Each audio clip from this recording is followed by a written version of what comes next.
Hello, everybody. Welcome back to a session of We've Updated Foundry, and here's some new things it can do.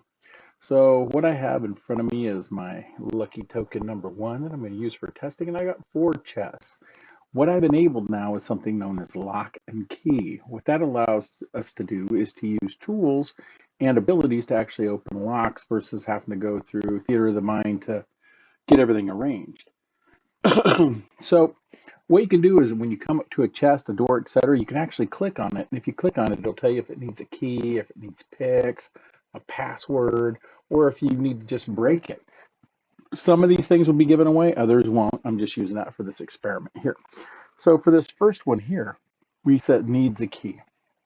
Now there's a couple ways we can do that. You can left click on it and it'll say it's out of reach. So you got to be closer to it. If you do, it'll bring up this dialog window here. If we look inside our character here, we'll find out that they actually do have something called a key. Well, they can drop that key in there and use it that way. Or the easier way for you to do it is to come over to the compendium over here. Simply look at lock. If you bring up lock, you'll see lock and key. When it comes up, you'll see there's a player's menu.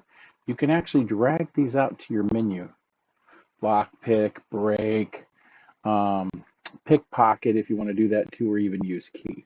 What this allows you to do is as long as you're within range, you can just hover over it and hit the button itself. And if you do that, it gives you the same window that you can do. Now, in this scenario, with this one, we're going to go ahead and drop that key into that middle box. You can see it again. Once you do, you'll see it's unlocked. Now we can open it up and see what the loot is inside. So now we'll come over to our second one. This one says needs picks. Well, on this one, we can turn around and you'll notice we have picks set at number 3. So if we just hang over it or kind of cursor over it, you'll notice that we can hit 3 and it'll automatically bring up our thievery check. We'll come over here and check it. It says it got a critical success. Now if we try, it'll open for us. We don't get that anymore, just a simple double click. So now we'll come over to here. This one needs a password. So this one you can actually type in here. Let's say I type yes. It says wrong password. But if it's actually the right one that you figured out, like open, it'll tell you it's now unlocked.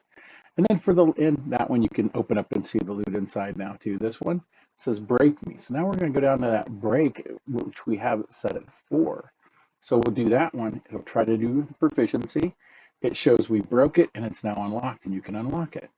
Now all of these are controlled just by using some of these bars down now. Now you have multiple. I'm going to highlight that again, that you could drag these down to. And once again, you will find these underneath your compendium and you'll find it under lock and key macros. It'll say lock and key. Otherwise, that's it, guys. I hope you enjoy the upgrades I'm bringing to the system. If you have any questions, feel free to reach out to me in Discord.